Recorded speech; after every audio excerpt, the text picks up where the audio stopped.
स्वागत है दोस्तों आप लोगों का आपके अपने YouTube चैनल हिंदी मंथन पर। मैं रणजय सिंह आप लोगों का तहे दिल से स्वागत, अभिनंदन और वंदन करता हूं। इसके पहले वाली जो बाल मनोविज्ञान की हमारी क्लास रही, उस क्लास के अंतर्गत हमने आपको समझाया कि वास्तव में बाल विकास का जन्म किस तरीके से हुआ था। मैंने उसमें आपको विद्युत ढंग से इस चीज़ को समझाने की कोशिश की कि वास्तव में इसका विकास क्रम क्या क्या रहा, कैसे कैसे इसका विकास आगे हुआ। ठीक है, मैंने ही आपको उसमें बताया कि वास्तव में सबसे प्राचीनतम धर्म ग्रंथ जो है वो क्या है भैया, वेद है। और वेद से ही विकास किसका हुआ है, उपनिषद का। किसका, उपनिषद का। और इसी उपनिषद से ही विकास किसका होता है, दर्शन शास्त्र का। किसका, दर्शन शास्त्र का।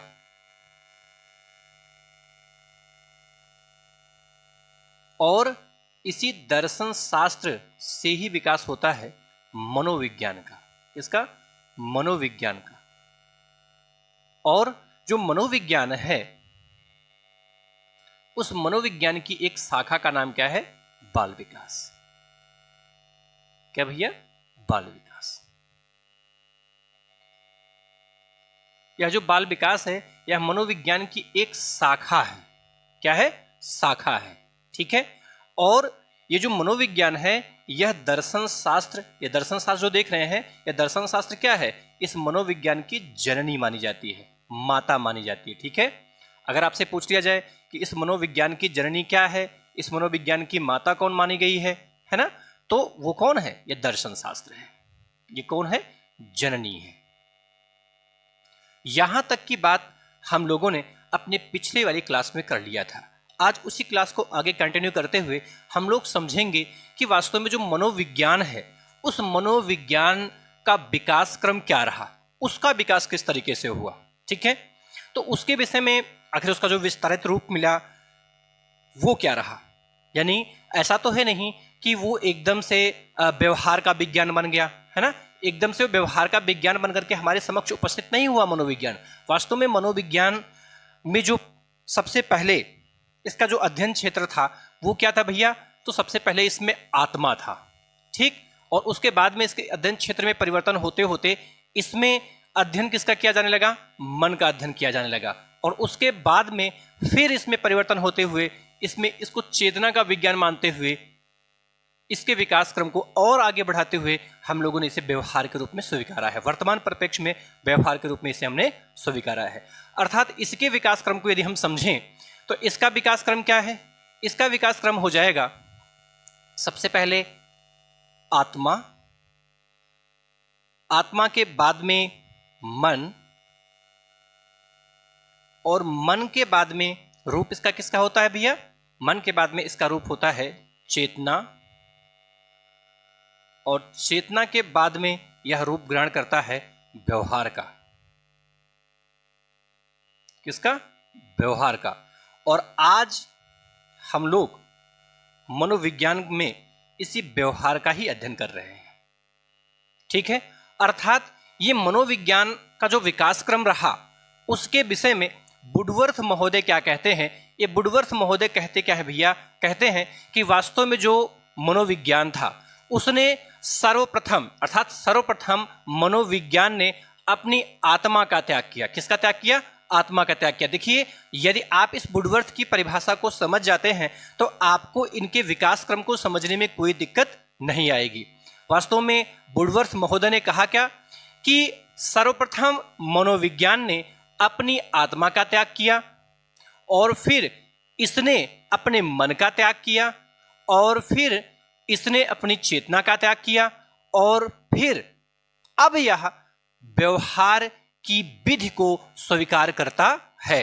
अर्थात अब हम लोग क्या करते हैं, इसमें बालकों में जो व्यवहारिक रूप से परिवर्तन होते हैं उन परिवर्तनों को हम इस बाल मनोविज्ञान, या यूं कह सकते हैं मनोविज्ञान के अंतर्गत उन चीज़ों को हम पढ़ते हैं कि बालकों में जो परिवर्तन होते हैं, जो व्यवहारिक परिवर्तन होते हैं, उन परिवर्तनों को खूब अच्छे तरीके से समझते हैं कि वास्तव में किस महीने में बालक के अंदर कितना परिवर्तन होता है। हम लोग तो यहाँ तक कि पहले महीने में बच्चे में होने वाले परिवर्तन, दूसरे महीने में, तीसरे महीने में, 10वें महीने में, 12वें महीने में, 1 साल में, 2 साल में, 5 साल में, 6 साल में, 10 साल में, 12 साल में, यहाँ तक कि 18 साल तक बच्चों में जो होने वाले परिवर्तन होते हैं, उन्हीं परिवर्तनों को हम इस बाल विकास के अंतर्गत पढ़ते हैं। लेकिन पहले इसका विषय वस्तु क्या था? पहले इसका विषय वस्तु आत्मा था। किसका? इस मनोविज्ञान में हम लोग जो अध्ययन करते थे, अध्ययन किसका करते थे भैया? तो इस आत्मा का अध्ययन करते थे। वास्तव में मनोविज्ञान का जो जन्म हुआ था वो इस दर्शन शास्त्र से हुआ था, और दर्शन शास्त्र का जो मूल विषय वस्तु है वो आत्मा और परमात्मा है। क्या भैया? आत्मा और परमात्मा। और इसी से जन्म होने के कारण ही मनोविज्ञान का जो पहला आधारभूत अध्ययन क्षेत्र बना वो क्या बना था? आत्मा बना था। क्योंकि जन्म किससे हुआ? दर्शन शास्त्र। और दर्शन शास्त्र का जो मुख्य रूप से अध्ययन होता है वो क्या होता है? जो इंद्रियों से परे चीजें हैं, जिन्हें हम इंद्रियों के माध्यम से छू नहीं सकते, देख नहीं सकते हैं, ठीक है, वो क्या है? आत्मा और परमात्मा। आत्मा और परमात्मा ये इंद्रिय रहित चीजें हैं, और उसका ही अध्ययन क्षेत्र क्या रहा? दर्शन का। दर्शन का वो अध्ययन क्षेत्र रहा, और दर्शन से ही इस मनोविज्ञान का जन्म हुआ। इसलिए मनोविज्ञान में सबसे पहले जो अध्ययन किया गया वो किसका अध्ययन क्षेत्र माना गया? आत्मा का अध्ययन क्षेत्र माना गया। फिर लोगों के विचारों में परिवर्तन हुआ, लोगों ने इसे आत्मा का रूप, आत्मा के बाद में इसे मन का विषय वस्तु माना, मन के बाद में इसे चेतना का विषय वस्तु माना। जब चेतना के विषय वस्तु मानने के बाद में भी लोगों को संतुष्टि नहीं मिली, उन चीज़ों को समझ नहीं पाए, उसमें और गहराई के साथ चीज़ों को समझे, तो उनको पता चला कि वास्तव में मनोविज्ञान चेतना का अध्ययन नहीं करता है, वरन मनोविज्ञान मनुष्यों के व्यवहारों का अध्ययन करता है, मनुष्य के व्यवहारों का अध्ययन करता है। यहां तक की बात समझ में आ गई है तो आप इसका एक स्क्रीनशॉट लीजिए, और अब हम लोग विस्तार से समझेंगे कि इससे जब हम लोगों ने सबसे पहले आत्मा मनोविज्ञान का अध्ययन क्षेत्र माना तो उसमें क्या क्या चीजें रही, अर्थात किन्होंने इस मत को स्वीकारा, किन्होंने इस मत का विरोध किया, इसमें क्या क्या खास बातें रही, उसे हम खूब अच्छे तरीके से समझते हैं। आप इसका स्क्रीनशॉट लीजिए भैया। ले लिया आपने स्क्रीनशॉट इसका? चलिए, बहुत अच्छी बात है।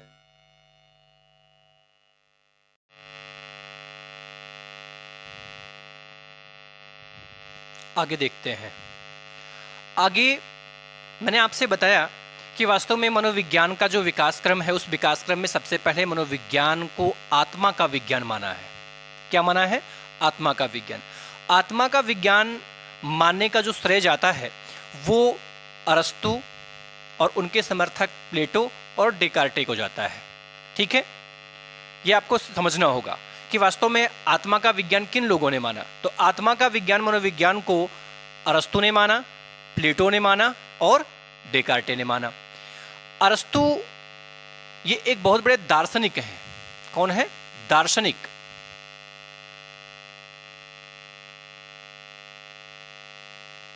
दार्शनिक है।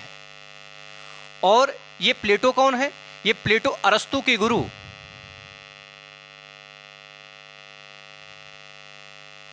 अरस्तु के गुरु हैं। अरस्तु के गुरु हैं। अर्थात मनोविज्ञान को आत्मा का विज्ञान अरस्तु, प्लेटो और डेकार्टे ने माना। ठीक है। वहीं मनोविज्ञान के संबंध में रुडोल्फ गाइकिल की एक प्रसिद्ध पुस्तक है जिसका नाम क्या है भैया? तो जिसका नाम है साइकोलॉजिया।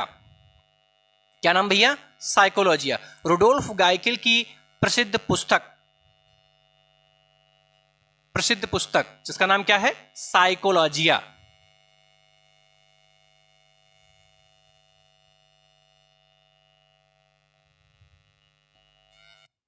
साइकोलॉजिया।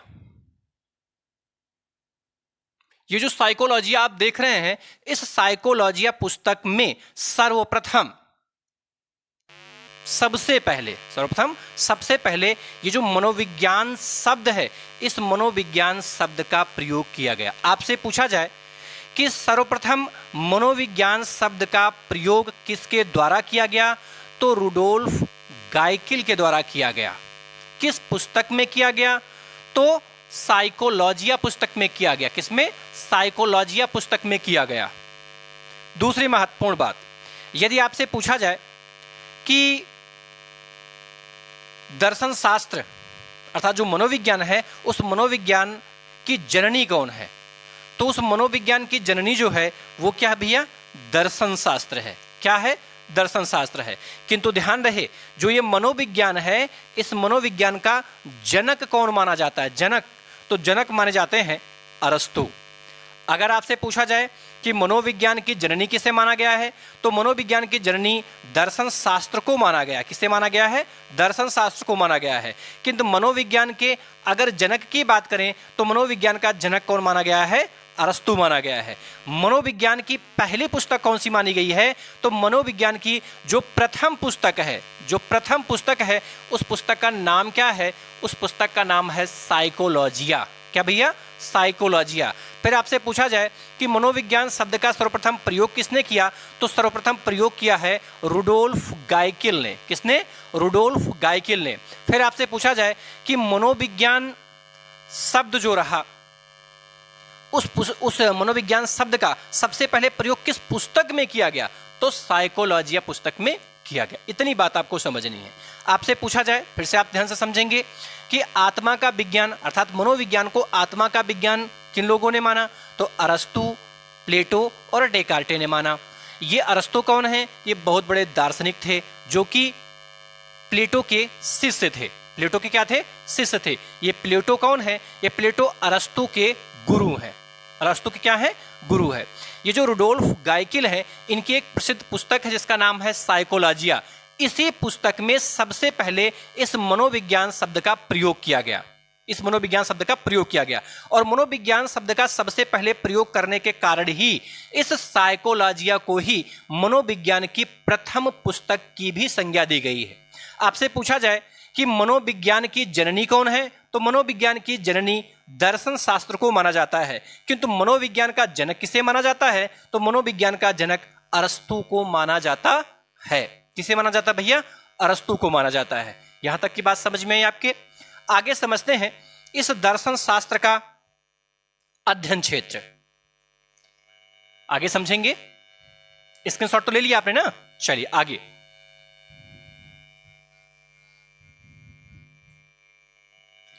वास्तव में मैंने आपको बताया कि जो दर्शन शास्त्र होता है, उस दर्शन शास्त्र में आत्मा, परमात्मा और ब्रह्म, इनके विषय में विस्तार से समझा जाता है। यही उसका मुख्य विषय क्षेत्र होता है।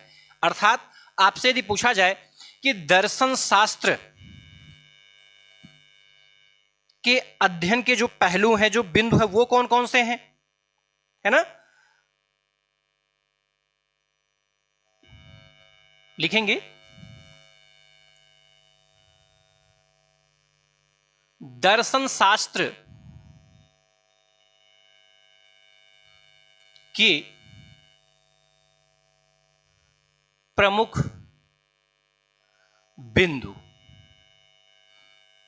तो ध्यान रहे, दर्शन शास्त्र के जो प्रमुख बिंदु हैं, वो बिंदु कितने माने गए हैं? 3 बिंदु माने गए हैं। इन्हीं 3 बिंदु के इर्द गिर्द ही पूरा दर्शन शास्त्र घूमता है। उन 3 बिंदुओं में नाम जो आता है, वो पहला नाम आता भी है किसका? आत्मा का। आत्मा का अध्ययन इसमें होता है और इसी में परमात्मा का अध्ययन होता है और इसी में ब्रह्म का भी अध्ययन होता है। किसका? ब्रह्म का अध्ययन होता है। ठीक। अर्थात यदि आपसे पूछा जाए कि दर्शन शास्त्र के प्रमुख बिंदु कितने हैं? 3 हैं। कौन कौन से हैं? आत्मा है, परमात्मा है और ब्रह्म है। इसी दर्शन शास्त्र में ही मनुष्य को अर्थात उसकी आत्मा को परमात्मा से मिलन की बात की जाती है। इसमें बात क्या की जाती है? आत्मा से परमात्मा के मिलन की बात।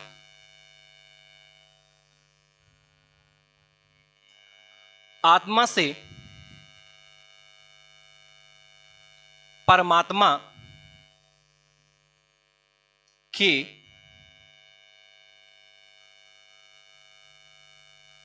मिलन की बात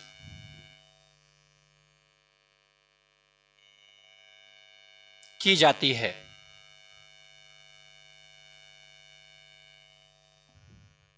ठीक है। यह मानना है दर्शन शास्त्रियों का, यह दर्शन शास्त्र का मुख्य विषय क्षेत्र रहा कि इसमें वास्तव में एक आत्मा जो होती है, वो आत्मा अर्थात व्यक्ति के मरने के बाद उसकी आत्मा का क्या होता है। तो उसमें यह बात बताई गई है कि वास्तव में व्यक्ति के मरने के बाद में जो आत्मा होती है वो परमात्मा में विलीन हो जाती है। परमात्मा में मिल जाती है, क्योंकि वो उसी का एक तत्व माना गया है। ठीक है, अब यहां तक की बात यदि समझ में आ गई है तो मेरे कुछ प्रश्नों का जवाब आप देंगे। ये कमेंट बॉक्स में आपको जवाब देना है। पहला प्रश्न मेरा यह है, मनोविज्ञान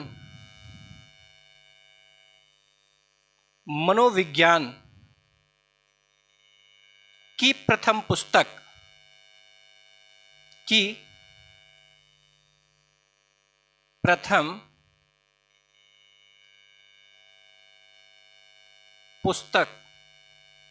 कौन सी है? दूसरा प्रश्न मेरा है,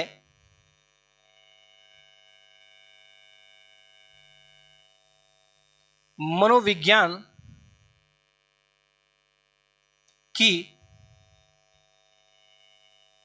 जननी किसे माना जाता है? और तीसरा प्रश्न मेरा है आपसे,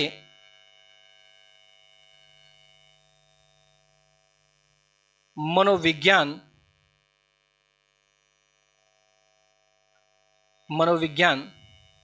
का जनक किसे कहा गया है? इन 3 प्रश्नों का जवाब आप कमेंट बॉक्स में देंगे। इसके आगे की चीजों का अध्ययन हम लोग अपनी अगली क्लास में करेंगे। आज के लिए यहीं पर धन्यवाद।